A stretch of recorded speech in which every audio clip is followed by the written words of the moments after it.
नमस्कार माझ्या शेतकरी बांधवांना. मी व्यंकटे केंद्रे, राहणार पाळडव.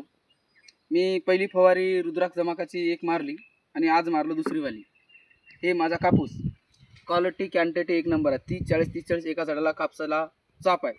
आणि माझी इच्छा आहे बांधवांना, कसं शेतकरी भाऊ, तर आपण शेती करतो ना, मी ड्रायव्हर आहो, मी पहिली बार शेती केलो आणि माझी पहिल्या बारीत असं पिवळा पिवळा पडला. पहिली दुसरी फवारी मारलो, जमलं नाही. तेव्हा मी दोघा तिघाकडे गेलो, कृषी केंद्रावर विचारलो की भाऊ असं असं होऊ नये. तर दोघा तिघंजण अलग अलग अलग अलग औषधे सांगितली. मग नंतर गेलो मी कृषी केंद्राच्यावर, आपला परशुराम नायक कृषी केंद्र जी होती तिथं गेल्याच्या नंतर त्यातल्या सावकारांना विचारलो की माझा असा असा कापूस होऊ नये. तर त्यांना सांगितलं, दुसऱ्याला विचारलं, दुसरे 2-3 हजारची औषध दिली. मग त्या सावकाराकडे गेलो, त्यांनी हा म्हणला, हा रुद्र हेवाला धमाका औषध मार, एक बार 2 फवाऱ्या करून बघ, जर फरक पडला तर मग तू घेऊन जा, नसेल तर पैसे वापस घेऊन जा.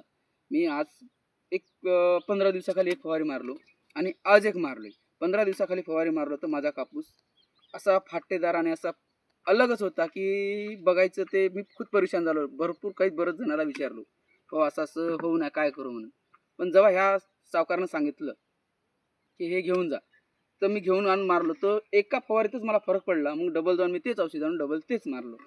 नाही, मी सांगतो भावांनो, तुम्हाला जर खरंच घ्यायचं असेल आणि खरंच आपल्या कापसाची वाढ आणि आपल्या कापसाला भंड लावायची असेल तर परशुराम नायक कृषी केंद्र जीवती बँकेसमोर, एक नंबर क्वालिटी क्वांटिटी, जबरदस्त माल, स्वस्तात आणि मस्त. नमस्कार भाऊ.